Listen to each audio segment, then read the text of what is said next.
Good evening, everyone. And tonight, the quality is a little bit different. The surroundings.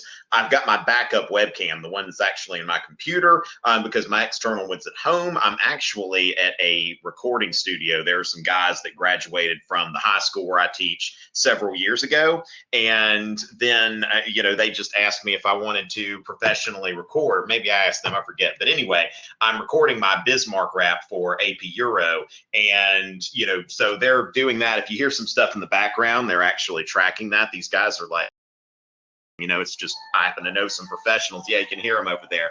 All right. So let's see. A Twitch streamer, huh? Okay. How about that? How about that? Okay. Well, good to see you, Sherwin. And make sure, ladies and gentlemen, that Fiveable has free reviews every week. Okay. Every Wednesday at 7 o'clock through the end of April, Fiveable is going to be offering these reviews. Now, people always ask if this is your first time, which this is for some of you.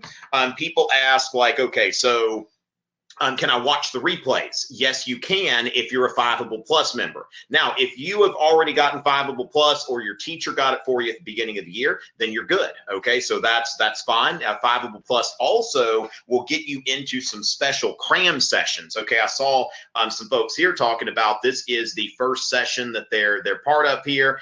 Megan is here doing her first review. Now, they're going to be weekly reviews, but then we're going to have a few Cram sessions in May, and you're going to want to get in on that. So just keep that in mind. Go to fiveable.me for information about Fiveable Plus. And remember, if some of y'all are here for the first time, you can not only ask questions, but you can also upvote questions. Okay, if there's a question that you have as well, you can give it an upvote. And the last thing that I'm going to note here is that I can answer questions outside of the emphasis area, especially if a question has a lot of upvotes. Okay, so I can answer things outside of the emphasis area, no problem. Just make sure, just send me your questions as you have them. Okay, now if you ask a question that's outside of the emphasis area and there just doesn't seem to be a lot of interest in that, then I probably won't get to that tonight. And regrettably, but then it's a good problem to have, we've had some increased attendance because we're getting into exam season. I won't be able to answer every question, but I'll do my best. And remember that these things the upvotes, they should be natural. It's not in good taste to ask people to upvote your question in the chat. Now, if you've got a bunch of people here from your school and you're in a group chat or something like that, go right ahead and do whatever it is that you want to do, okay? So as far as that goes, let's go ahead and see what questions we're going to take. We've got some questions coming in. And of course, our emphasis area is World War I, okay? Now, as far as this goes, Michael, one thing that we could say about World War I affecting the American economy, okay? So let's think about, first of all, you want to remember Eugene V. Debs, okay? Eugene V. Debs, who was the socialist labor leader. Now, this is a really good review of, of the labor movement, okay? Because we talked about Eugene Debs during the Gilded Age. Of course, he was part of the Pullman strike. And then when Eugene Debs was jailed in connection with the strike, he read the Communist Manifesto and came out of here feeling a lot different.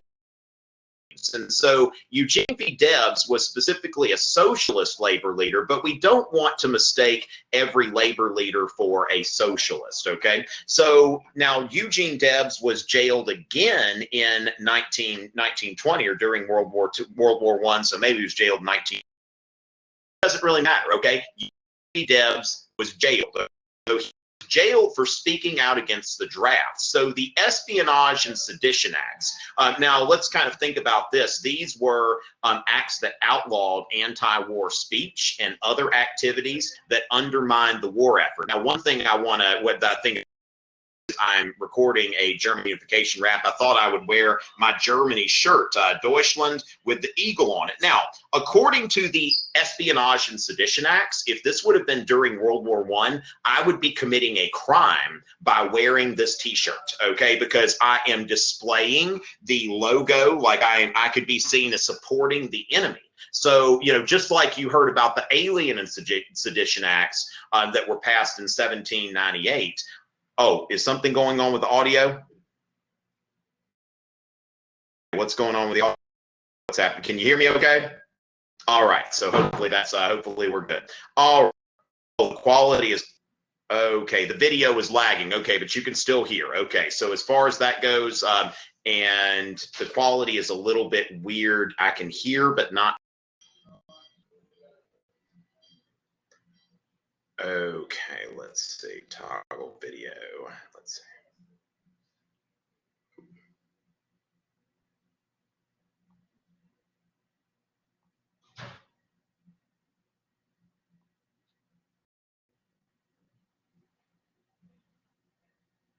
Okay. So I'm just going to go with this. Hopefully, y'all can hear from what I can hear. Oh, actually, okay. Let me toggle the HD. Let me turn the HD off. Okay. Or if there's another complaint. Sorry about this. Like I said, I'm in another location trying some. Are there any other complaints that I'll do? I can go into toggle HD and turn the HD off, or I can turn off my camera so that you can just hear me. Okay, so that may help the sound a little bit as well. So as far as that goes, so I'm going to go in. We're going to share the screen here. And while I'm sharing the screen, all right, so we'll go ahead and let's see. I press share. It should do that. All right. So as far as that goes, Eugene V. Debs was and especially in the sense that he was encouraging people to avoid the draft. He wasn't personally avoiding the draft, but he was advocating avoiding the draft from jail. Okay, so in 1920, he actually ran for president from jail. Now, as far as the effect on the economy, okay, what we want to note there is that the effect on the economy, you've got the social Eugene V. Debs, but you've also got the American Federation of Labor, Samuel Gompers. Now, Samuel Gompers was about bread and butter unionism, and also note the American Federation of Labor, that these are patriotic laborers who don't have a problem with the capitalist mode of production or a market economy or anything like that, that just want a little more money. And so Samuel Gompers and the NFL, they actually banned strikes. Like the AFL signed a pledge that they would not strike during a time of war. So that's something that I think is interesting as well. Now, another thing is that the Ford Motor Company, for example, the Model T had really taken off during the 19-teens. And once it gets to the to the war, then the Ford factories are converted to war production. Okay, so the video is completely cut out. Okay, so let's see about that. All right, can we... Okay, voice is laggy. Let's see. Can you hear me now? How is it better now? Let me see if maybe I'm not close enough to the router. Let's see. All right. Let me see what I can do here. Okay, so it keeps skipping. All right. How about now? Is this any better? Okay, the voice is good. All right. Let's see. Okay, the audio. Okay, so what I'll do is I'll just do the rest of the recording from here. Looks like I'm closer to the router. There was probably, there was a wall between me and the router. So we're good now. Are we good now? I should be back. Okay, you can hear me just fine. All right. Video unavailable. Okay, so let me go ahead and...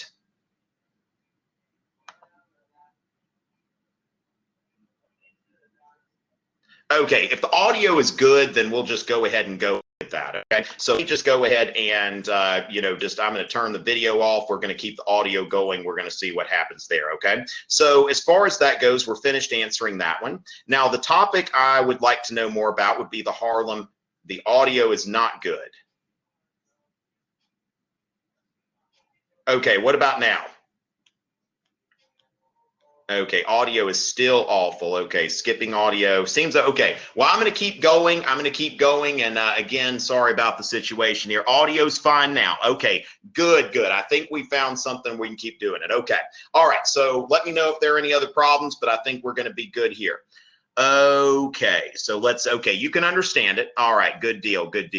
All right, so as far as that, the Harlem Hell Fighters, okay, so the Harlem Hell Fighters were an African-American military regiment, and you really need to know more about their contributions to World War I than World War II. Okay, so as far as that goes, World War I and, World War I mainly. Now, the thing is, we want to go through there and note that now during the American Civil War, black soldiers were put into segregated units led by white officers.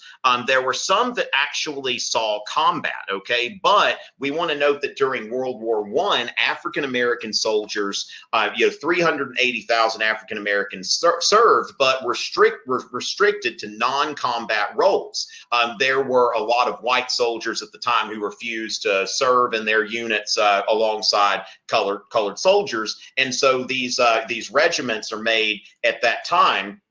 And they're mostly on labor details. You see that these guys are, they've got shovels and pickaxes and hammers, and so they're working as stevedores, as supply people. You can see that they're unloading trains. As far as that goes, now John J. Pershing, who was the commander of the American Expeditionary Force, he was known as Blackjack. He had actually been a commander of a unit of Buffalo soldiers during the Spanish-American War.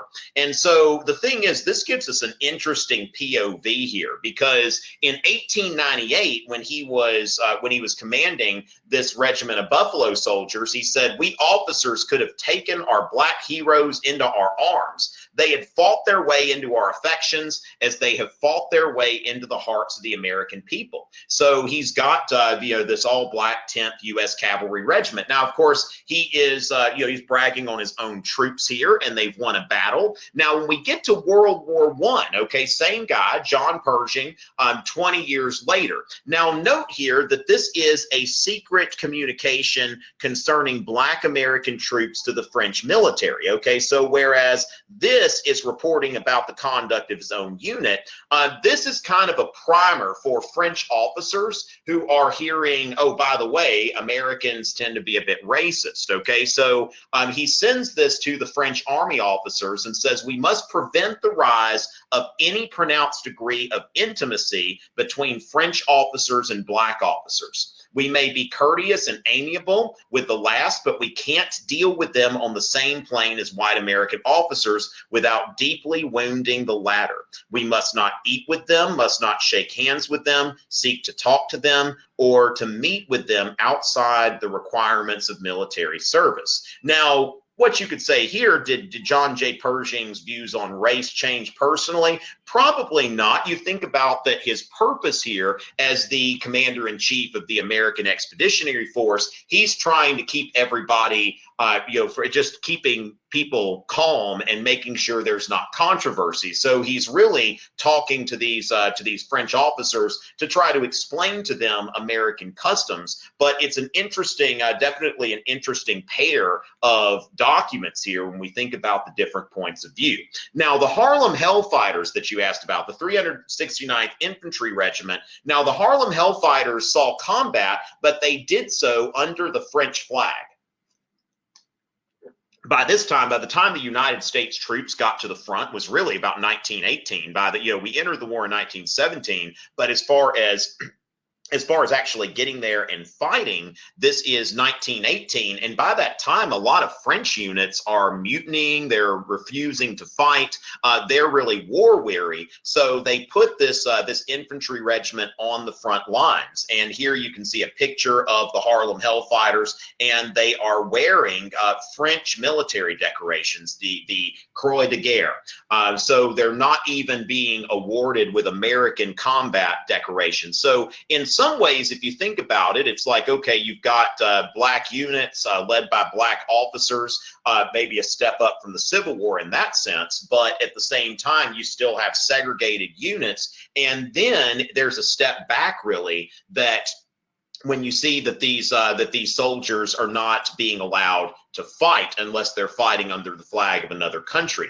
This is really the low point of racism in America, this turn of the 20th century. This is about the same time as Booker T. Washington, W.E.B. Du Bois.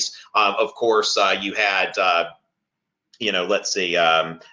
of the, I remember at any other time. Ida B. Wells, yes, Ida B. Wells and the lynching epidemic that's going on at this time, really through the 1920s. Of course, it's the 1920s that you see the rise of the second Ku Klux Klan. All right, so as far as that goes, we've got that one. All right, now that's what a great thing here. Let's see. Hello, Kathy. Thanks for joining us from Hawaii. And again, those of you who are joining us, I'm at another location and the camera wasn't working so well, so I've got audio only so that we've got good audio and everybody can hear me. So as far as that goes, now we're asking, did World War I help or hurt the labor movement? Now, the thing is that, when you look at it on one hand, like I said, you've got Eugene V. Debs and people with him that were striking during the war. Now, that certainly didn't help things. But then Samuel Gompers during the war, of course, was patriotic and said that we're not going to strike. Now, after the war, there were some strikes. Okay, now one thing that's kind of interesting, because it's Calvin Coolidge who will later be president of the United States, but the Boston police strike of 1919. So as far as that goes, what we see here is World War I and World War II are actually both, the products. They both result in kind of a step back for labor later, because they're both followed by a lot of strikes. And when there are a lot of strikes, people tend to react badly. Okay, they're not crazy about it when labor unions are overplaying their hand, and as the people would see it, striking too much. And so as far as that goes, in 1919, you had the Boston police strike, okay, which the Boston Police Department went on strike. And of course, we see this as also during the first Red Scare. And so as far as that goes, Calvin Coolidge mobilized. You can see here, Governor Calvin Coolidge inspects the militia during the Boston police strike of 1919. So he brought in the state guard, and then we see here that now, as far as that goes, that in 1920, because of his performance here, basically Calvin Coolidge came down on the side of law and order. And the thing is that we kind of see a precedent here. Now, Samuel Gompers was actually backing this Boston police strike. Once the war's over, all bets are off. But Coolidge then becomes the vice presidential candidate on the 1920 Republican ticket. Now, World War II is also followed by a lot of strikes, and that's really kind of the source of the Taft-Hartley Act.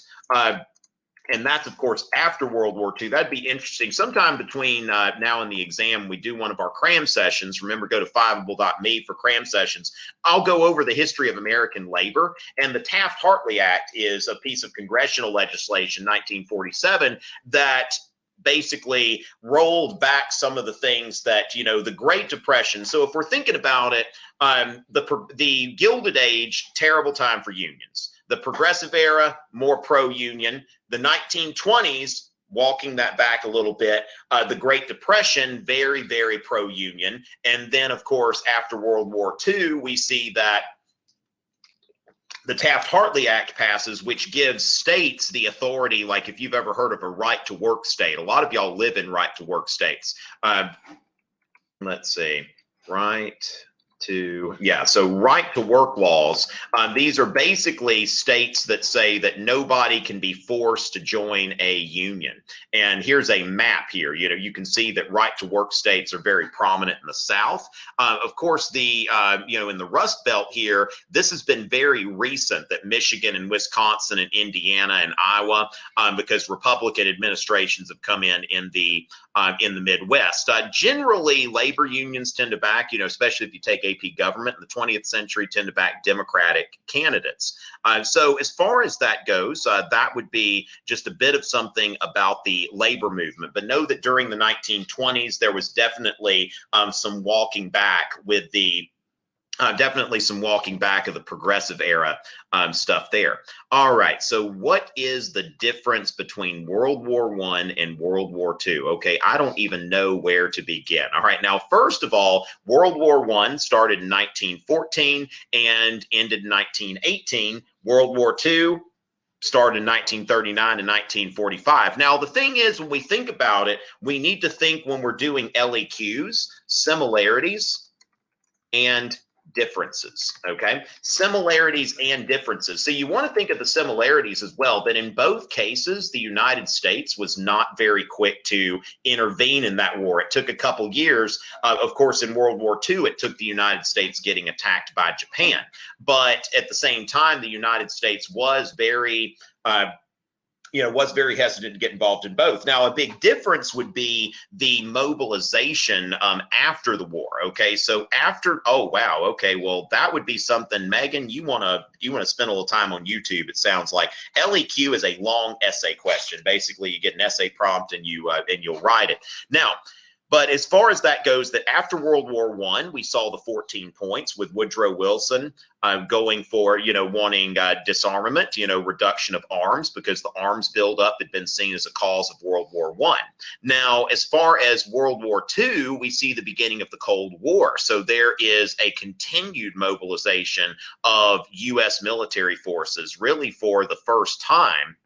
It's going to be for the first time that's ever happened, that the United States has kept a large military presence, not in wartime, because of the threat of communism. Now, another thing here would be the first Red Scare versus the second Red Scare. Okay, so the first Red Scare, of course, about is about radical immigrants. The second Red Scare targeted more toward communists in general, and especially communists who were perceived to have infiltrated the State Department, which some did. It's just a matter of now McCarthyism was about accusing people whether they had evidence or not. But one case you might want to look at is the Alger Hiss case, which was was a case where they got him for perjury, but he was probably, there seems to be a consensus now that he probably was working for the Soviets in some capacity or passing information.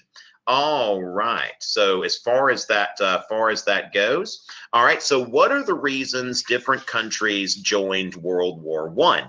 Okay. So let's think about this now. Megan, one thing I'll note here is that I will be broadcasting again at 9 p.m. for AP Euro, but y'all are more than likely, y'all are more than welcome to join us for the AP Euro broadcast, because I'm going to be getting probably a little bit more into the causes of World War I. Okay, so I don't want to completely replicate that broadcast, but yeah, somebody will always bring up those main causes of World War I: militarism, alliances, imperialism, and nationalism. Now, as far as that goes, the United States was not in on the alliance system. So you see all of these European alliances, but we go back to Washington's farewell address.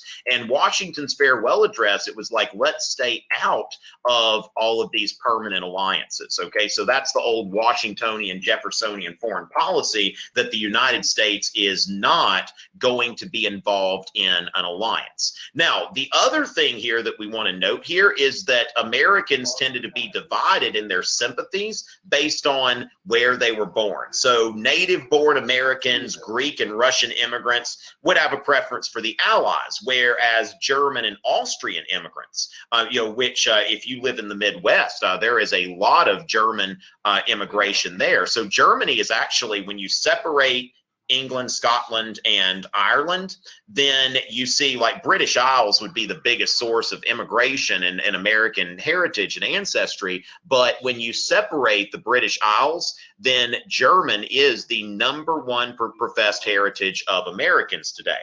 So we stay out of it, okay? Going again back to Washington's farewell address. It is our true policy to steer clear of permanent alliances with any portion of the foreign world. So at first, the United States doesn't get involved because we've never gotten involved in a European war before. And that's seen as something that's not really something we want to get into.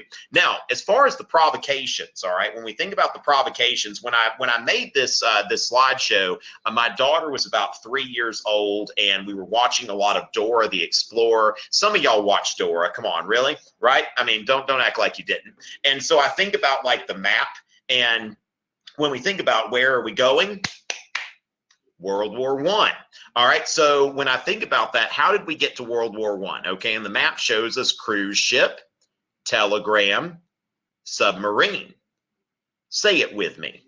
Cruise ship, telegram, submarine. One more time. Cruise ship, telegram, submarine. Now, the Germans, use these U-boats, these underwater boats. Now, notice here that the German U-boats, they were submarines in the sense that they could go underwater, but they would have to surface to attack, okay? So they would have to surface in order to attack.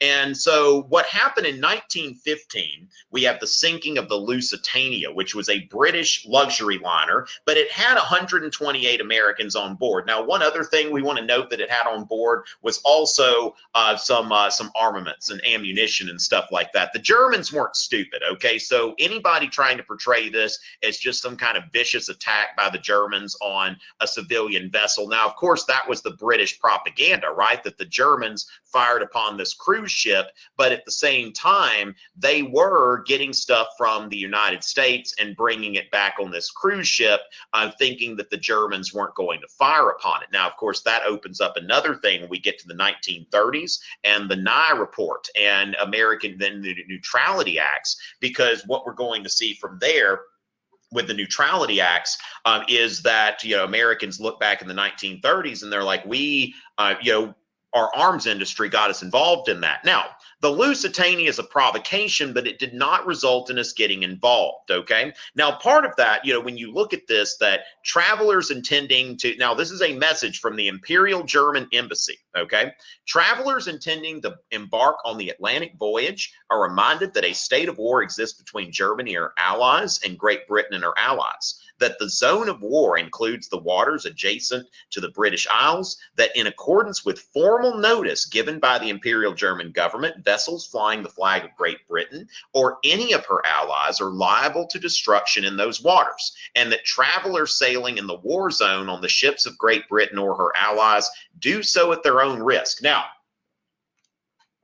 is it sad that 120 or so Americans were on that ship? Yes, but at the same time, after getting formal notice, sometimes you got to chalk up some of this stuff to Darwinism. It's nothing really worth going to war over. That certainly it's a tragedy, but is the United States going to be pulled into a war because of a cruise ship that was flying the British flag that happened to have Americans on board? So it really was not it was not something that was a direct attack on the United States. And Wilson once wrote, "I came from the South, and I know what war is, for I've seen its wreckage and terrible ruin." So, Wilson, you see over and over again, even with the 14 points, that Wilson wants to avoid war. And so we see here that instead of declaring war, there's Uncle Sam going in there and giving the Kaiser a letter, a stern warning, right? That we don't want you attacking any of the ships. And Germany then says that we're not going to engage in unrestricted submarine warfare. So that keeps the United States out of the war. And in 1916, Woodrow Wilson runs with one of his slogans is, "He kept us out of war."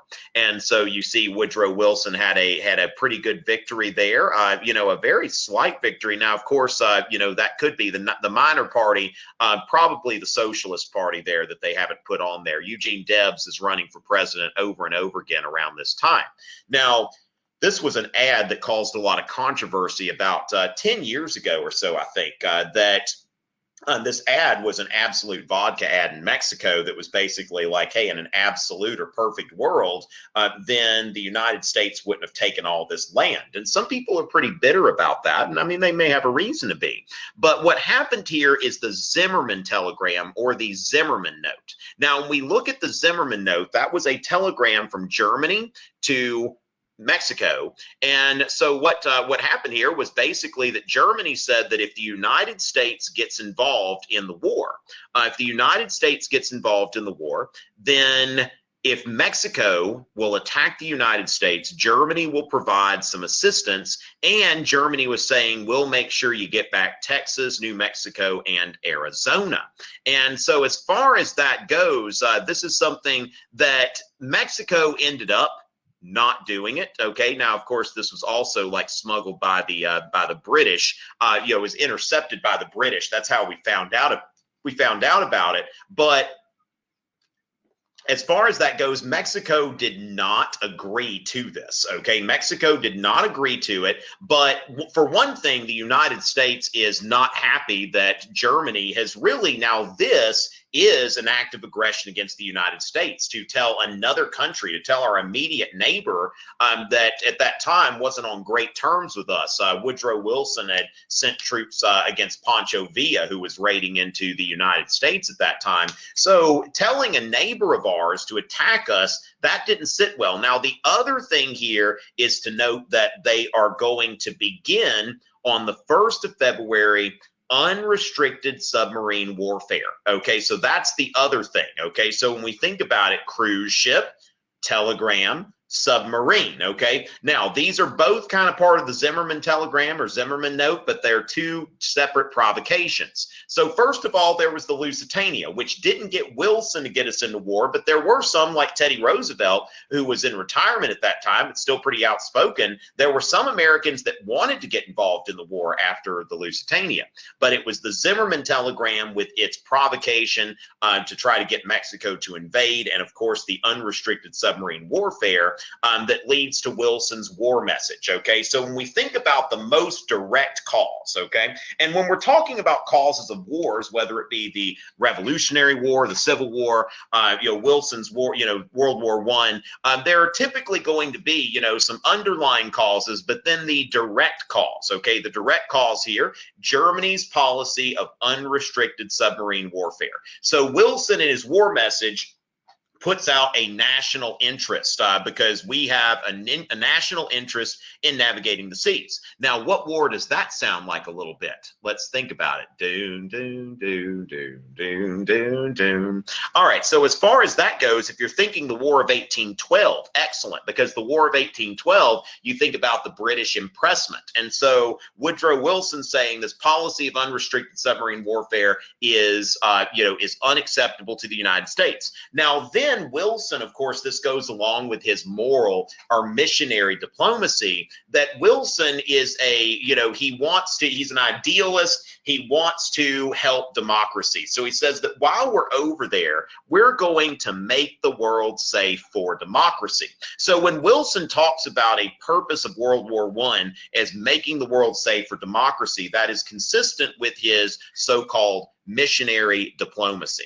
All right, so let's go and see what our next popular question is. Okay, we're done answering that one. And so there have been 5 who had not held popular generals, but 2 were not.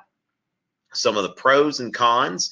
Now, that one's one of those things that I'm not going to, this one's not, there's not a high degree of relevance to the AP exam, but I'd love to talk to you about that sometime. All right, so we've just done this one, okay, with World War I. Oh my goodness, sorry to offend you, sorry to offend you.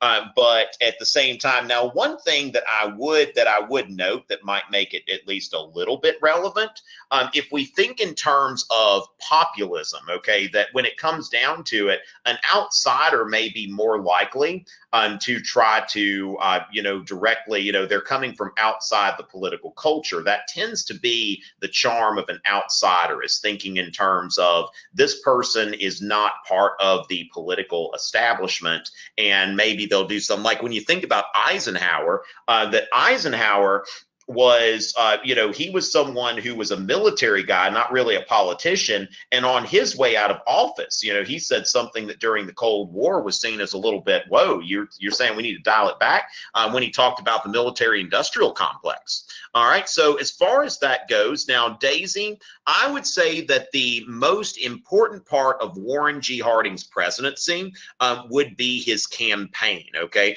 Now, one thing that just something for you to remember for yourself here, that this is something that I thought was kind of cool, that Woodrow Wilson actually used the America First slogan when he ran for re-election. When he was saying he kept us out of war, there were actually Woodrow Wilson advertisements that said America First. But for the purposes of APUSH, that's the main thing. Like, Warren G. Harding is reacting to the failure of the League of Nations, which we want to make sure to address here tonight, that when it comes down to it, ran his front porch campaign. And let's see, yes, so the foreign policy here. Let's see. Actually, I might have pulled up the, okay, foreign policy is here. Yes. Okay. So, Yes. Okay. So as far as Warren G. Harding, his America First foreign policy, now that may sound familiar because President Trump uses the same term. He uses the term America First, which of course that was used by Woodrow Wilson. Now it's being used by Harding. And so as far as that goes, that after the debate about the Versailles Treaty, okay, the debate about the Treaty of Versailles, that one of the things was that Woodrow Wilson, now Teddy Roosevelt's big stick foreign policy was very nationalistic about, about furthering the interest of the United States. Whereas Woodrow Wilson was more of an internationalist, okay, more somebody that thought that the United States should do what's best for the world. We should do what we want to do to expand democracy. And so when Harding took office or was campaigning, he said, call it the selfishness of nationality, if you will. I think it's an inspiration, a patriotic devotion to safeguard America first, to stabilize America first, to prosper America first, to think of America first. Let the internationalist, which he's talking about Woodrow Wilson. Hey, good to see you, man. Good to see you. All right. Yes, okay. Corey Stone, everybody. Yes, sir. All right. And the Bolshevists destroy, we proclaim Americanism, okay? So by the internationalist, he's talking about Woodrow Wilson and people who wanted the United States to join the League of Nations. And so now note here, though, it says America first, not America only, okay? So the thing is, the United States never joined the League of Nations, but there are some people that they say that the United States foreign policy was completely, quote unquote, isolationist. George W. Bush said that a few years back. But at the same time, isolationism really doesn't describe what was going on, okay? Because America actually took a leadership role, okay? And Calvin Coolidge in 1925 in his inaugural address basically says that we wanted to stay away from isolation. We want to stay away from entanglement. We don't want to be pacifist or militaristic. He's going for some balance here. And so there are three things that we see in American foreign policy at that time: the Washington Naval Conference, the Dawes Plan, and the Kellogg-Briand Pact. Now, all three of these, okay, all three of these, America is acting not just as a participant, but a leader. And so when we think about Wilson's 14 points, reduction of arms, well, the United States has taken a leadership role with this Washington Naval Conference. Other countries are coming to Washington. So, the United States is active in the 20s, but on its own terms, okay? So it was decided that Britain would have, for every 5 ships Britain had, the United States would have 5 ships. Japan would have 3 because Japan only has a 1 ocean navy. Now, Japan lobbied for 3 instead of 2.5 because that way they were already thinking in terms, what if we had to destroy the American Pacific Fleet? So as far as that goes, the USS South Carolina, a ship named after my home state, that was the first dreadnought that was ever constructed for the United States. And in 1924, it was dismantled. So we see that the United States has, really as far as the first arms control treaty that I really know about here, kind of a predecessor to SALT I, SALT II, that sort of thing. Now, then the Dawes Plan. Now, remember, you want to differentiate this from the Dawes Act in 1887, which applied to Native Americans, okay? So as far as that goes, the United States, Germany was struggling to pay the Allies their reparations, whereas the Allies were also struggling to pay the United States some debts that they owed. So really the Dawes Plan is a big money laundering operation that everybody, so Germany gets 2.5 billion, they send 2 billion in reparations payments. Now keep in mind though, they still owe the United States money, maybe on better terms, but they are still indebted, just not to the Allies. And the United States receives its war debt payments. So Dawes, won a Nobel Prize for this. The Nazis weren't too appreciative, but then again, what do they appreciate? But at the same time, by the end of the 1920s, due to the Dawes Plan, the Germans are in debt more to the United States than they are to the European allies. And then finally, the Kellogg-Briand Pact. We can all laugh for just a little bit. Now note, it's named after the United States Secretary of State and after the French foreign minister, okay? So the United States was taking a leadership role here. The Kellogg-Briand Pact renounced war as an instrument of national policy. So the thing is, by the end of the 1920s, it seems like even without the United States joining the League of Nations, that we see that the 14 points points are really being implemented, quite well in the 1920s. Now, another thing about Harding's presidency would be the Teapot Dome scandal. That's something that had to do with, let's see, FBI watch. What's that? Okay, so as far as that goes, oh, got it. So as far as that goes, yeah, don't send the FBI after me. Come on. So the key points of Harding's president, Teapot Dome scandal, that would be something, but that really didn't break until after Harding died. But that was about the misuse of federal lands. The Secretary of the Interior had to resign over it. All right. So let's see, why did many people not know about the war? I'm not sure where you're going with that one, Nancy. Not quite sure where you're going with that. All right. Contributing to Germany's decision.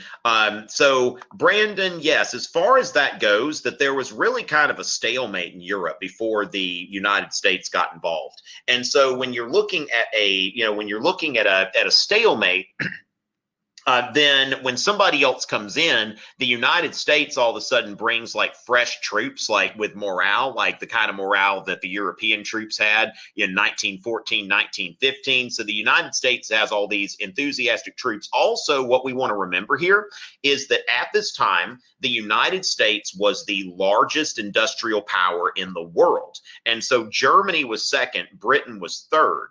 And so as far as that goes, what we're seeing there is that when the number one industrialized country gets involved, that makes a big difference as well. Now, another thing, though, that we want to note is that Allied troops never reached German soil. That when Germans agreed to the armistice, the lines were still in France.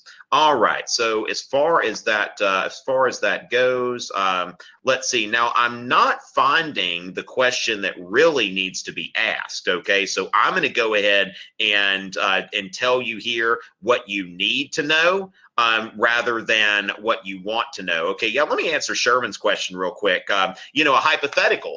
What might have the U.S. involvement been in World War I if Teddy Roosevelt had been president? Well, the thing is, the president does have a role in, delivering a war message. But remember, it is Congress that decides to go to war. And one of the things about World War I, and that's something I want to look into a little bit more on my own time, is the anti-war movement during that time. World War I actually got, I think, a much lower rate of support in Congress. Now, it did get a majority, but let's see. So World War I Declaration of War, Congress. Okay, so let me go in here real quick and take a look here that, let's see, congressional. Okay, so the United States Declaration of War on Germany in 1917. So the votes here, in the Senate, the resolution passed 82-6. And then in the House, 373 to 50. Now, that's pretty substantial, but at the same time, when you look at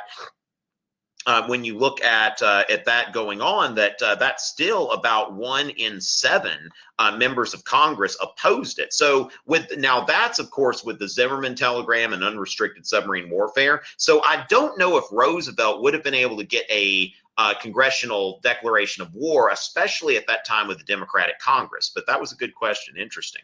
All right. So as far as that goes, now one thing that I would note here: massacres of innocents like those in World War II and World War I, not so much. Okay, as far as that goes, not so much there.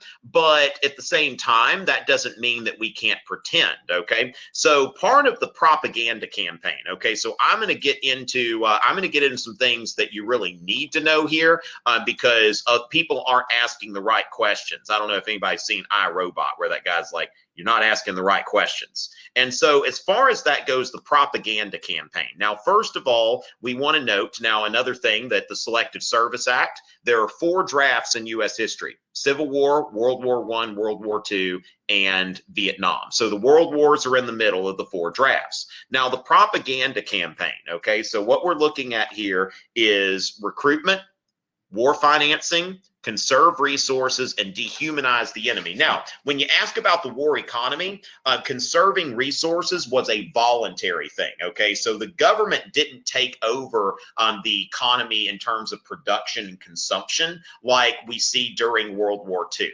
But recruit soldiers, sailors, and nurses, finance the war, conserve resources, and dehumanize the enemy. Now, when we look here, we see that this is asking people to enlist. This is appealing to your sense of manhood, right? That you are you know, you don't want to be on that side of the window. You want to be on the outside of the window. Now, note here that this is trying to get enlistments, but it's also dehumanizing the enemy. Now, this is something that was some kind of story that somebody told, and it's like this woman was crucified. And so Americans would be told of all of these terrible atrocities that the Germans or the Huns, because Austria-Hungary get it, even though, you know, they're pulling up this imagery of like Attila the Hun in the late Roman Empire. And so then if you're crazy, join the tanks, treat them rough. If you're not so crazy, maybe you might want to join the Navy. Okay, if you're not so crazy, you might want to join the Navy. And so as far as that goes, then we see, you know, job skills, stuff like that. Then another appeal to your manhood that, gee, I wish I were a man, I'd join the Navy. Now, at this time, women were still not allowed to join the armed forces. They could sign up as nurses, but they could not join the armed forces. And then I love this one, even a dog enlists. Why not you? And so then you can see that women were, you know, were told, hey, I mean, we can train you as a nurse, or the Red Cross needs people to knit socks. Another thing we want to make sure that we've got is that the 19th Amendment, there is a direct causal relationship between World War I and the 19th Amendment, which was, if you want to remember it, it was sent to the states for ratification in 1919. It was actually ratified in 1920. Now, this was a long time coming. This goes all the way back to the Seneca Falls Convention in 1848. So a long time coming, about 70 years there, if I'm counting right. So then we see here Liberty Bonds. So if you're an older man, okay, so young men need to enlist, older men need to buy bonds. And so we see the little girl, my daddy bought me a government bond of the Third Liberty Loan. Did yours? And so then we see his Liberty Bond paid for in full. All right. And so then also conserve, okay, conserve resources. Now, during World War I, completely voluntary. Sign your country's pledge to save food. We want to save meat and wheat, okay, meat and wheat. And so as far as that goes, these voluntary appeals to eat cottage cheese, plant a victory garden, sheep clubs. If you want to shear sheep and give the wool to the war effort, Woodrow Wilson actually grazed sheep on the White House lawn. And then, of course, dehumanizing the enemy, beat back the Hun with Liberty Bonds. Now, this, of course, what you see here is these posters, they make it look like the Germans are coming for you. All right, so that's something like to make Americans feel like they were in danger, when really this is one of those wars where they're looking back at it. There wasn't a serious danger to the United States of America. And when we talk about American neutrality in the 1930s, we'll see that there was a good bit of buyer's remorse for getting involved in this war. The United States made more war propaganda in 2 years than any other country did in 4 years. And so you can see here, buy a Liberty Bond so that you can finance the war and keep this German man from killing a woman and her child. Okay, so good question about the atrocities. It's really more perceived atrocities at this time. And was I actually, okay, so I think I was answering a question there. So we go into the propaganda. All right, so as far as that goes, one thing that I would note here, let's see, a major cause of death. Now, Kate, we would note that World War I was the only war between countries where poison gas was used. Okay, so that's something that, you know, is something you can take home with you, noting that poison gas technology.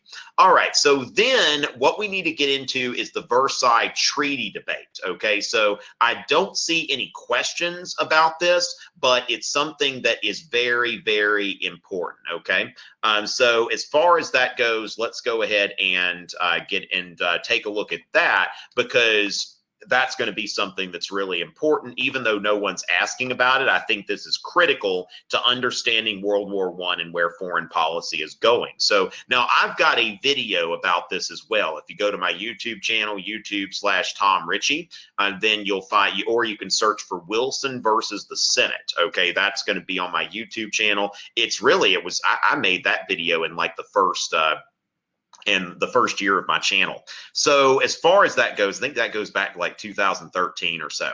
So the Versailles Treaty controversy, okay, now in AP Euro, we'll focus more directly on the 14 points, okay? So there were 5 principles at work there with the 14 points: freedom of the seas, reduction of arms, open treaty negotiations, self-determination of peoples, and the League of Nations. Now, all 5 of these were addressing a cause of the war. A lot of people called World War I the war to end all wars. They were hoping that this would get war over with, and especially number 5, Woodrow Wilson's most ambitious idea of having a League of Nations, okay, that we have a League of Nations that gets together in a formal forum for international discussion. And so going with that, what Woodrow Wilson was hoping for was a peace without victory, so to speak. Now, in order to get Germany to agree to the armistice, then they were dropping the 14 points out of planes, shooting them out of cannon. And so Woodrow Wilson was trying to get everybody to the peace table to say, hey, let's actually make a treaty based on the 14 points. Now, of course, France and Britain weren't as crazy about that as the United States. You see, for every two American soldiers that died, you had 16 Brits and 25 Frenchmen. The United States was even a larger country. So as far as that goes, Woodrow Wilson kind of finds himself alone there. The Prime Minister of Britain said, I was seated between Jesus Christ and Napoleon. He's talking about Woodrow Wilson and Clemenceau from France. Okay, so Richard Hofstadter, who's a historian, he wrote The American Political Tradition, which that's a book. Maybe our intern can put that a link to Amazon or something like that into the chat. Richard Hofstadter's book, it's called The American Political Tradition. That is a book that, if you're really serious about getting a 5, I think it's a great book to read if you'd actually be willing to read a book. But Clemenceau from France, he wanted blood, and so basically they put the 14 points into the treaty. It actually let off with it. Now, y'all wouldn't need to know Article 231 for the APUSH exam, but the treaty itself ended up being a series of compromises. Then it also punished Germany and Austria-Hungary. Now, this was actually, though, Woodrow Wilson's self-determination of peoples that were basically going to take land from Germany, and we're going to cut up Austria-Hungary into all of these smaller ethnic states. And so as far as that goes, we see that Germany ceded territory, Austria-Hungary has been cut up. And so he brings this treaty back. And of course, it includes the League of Nations, okay? But the thing is that treaties have to be ratified by the United States Senate. And not just by a majority, but it must be 2/3 of the senators, okay? So the president has the power to make treaties, but with the advice and consent of the Senate. So 2/3 of the Senate has to vote to ratify a treaty. Wilson was pretty arrogant throughout this whole thing, okay? So no senators were included in Wilson's peace delegation to Europe. And so as far as that goes, in 1918, the Republicans took over the Senate. So Wilson is dealing with a Senate that the other party has control of, and it's also controlled by people who have a different view of foreign policy than he does. And so as far as this goes, you've got a Republican majority, and the League of Nations is the biggest problem with this treaty, because Article 10 says here, the members of the League undertake to respect and preserve as against external aggression, the territorial integrity, and existing political independence of all the members of the League. In case of any such aggression, or in case of any threat or danger of such aggression, the Council shall advise upon the means by which this obligation shall be fulfilled. Now, we see the word obligation. There were a lot of people in the Senate that did not like this, okay, because what they saw was that if we get involved in this, then could the United States be brought into a war without the consent of the U.S. Congress? And so the Republican-controlled Senate, they weren't very happy about this. Now, if you think about the ratification of the Constitution, that there were the Federalists and the Anti-Federalists, but the Anti-Federalists were divided into, like, we want the ones who were the hardliners, who we think the Constitution is just bad, bad, bad. And then the more moderate Anti-Federalists that said, if the Constitution has a Bill of Rights, I'm cool with it. And it's similar here that Wilson's faction, the Internationalists, which made up of mostly Democrats, most of the Democrats sided with him here, that ratify the treaty as is. Okay, don't make any changes to the treaty. Now, then you have the reservationists who said, let's ratify the treaty with reservations. Like, we're basically going to put an asterisk after certain sections of the treaty. And note that we're not going, that it's going, the United States only goes to war by the consent of the U.S. Congress. And then finally, there were the irreconcilables. Don't ratify the treaty at all. And so when we think about sovereignty here, okay, sovereignty being that the United States, are we going to have the authority to control our own foreign policy? And this is kind of what's leading to the election of, Warren G. Harding in the 1920s foreign policy. That as far as that goes, now the irreconcilables, what you can see here, no entangling alliances, okay, which entangling alliances, a lot of people think that comes from Washington. That was actually Jefferson, but no entangling alliances upon which the strength of this republic has been founded.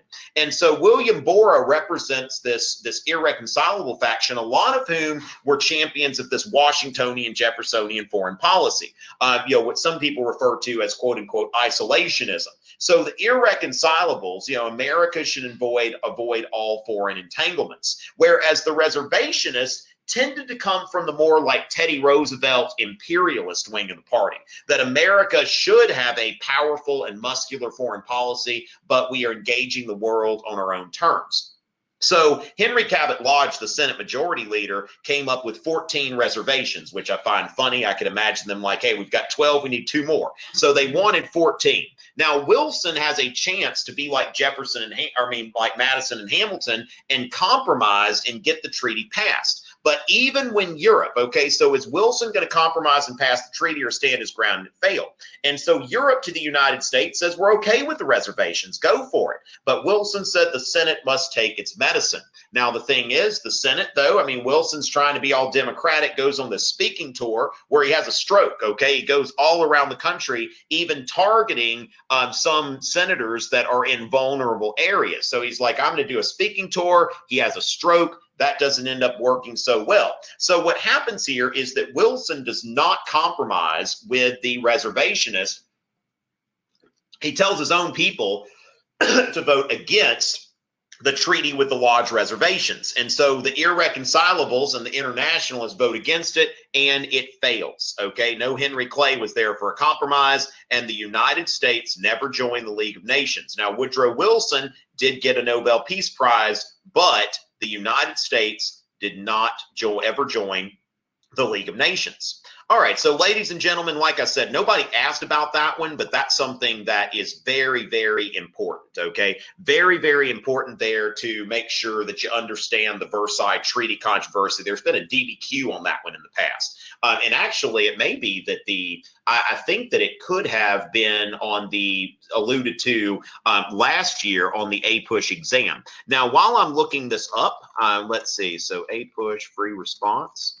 While I'm looking this up, remember, ladies and gentlemen, if you joined us late, think about Fiveable Plus. Go to fiveable.me. It's a really good price right now. So make sure to take a look at Fiveable Plus. And that's going to enable you to look at replays. And of course, they're indexed by topic. They're very well, well sorted. So, think about that. And then, okay, so this one actually was not on that one. That's not what I was thinking about. But anyway, but Fiveable Plus is a real thing. I was looking for a question, didn't see it. It was more like on the Euro exam, I think. So as far as that goes, ladies and gentlemen, look at that. And remember that I'll be back with a free broadcast 7 p.m. next Wednesday and every Wednesday between now and the exam.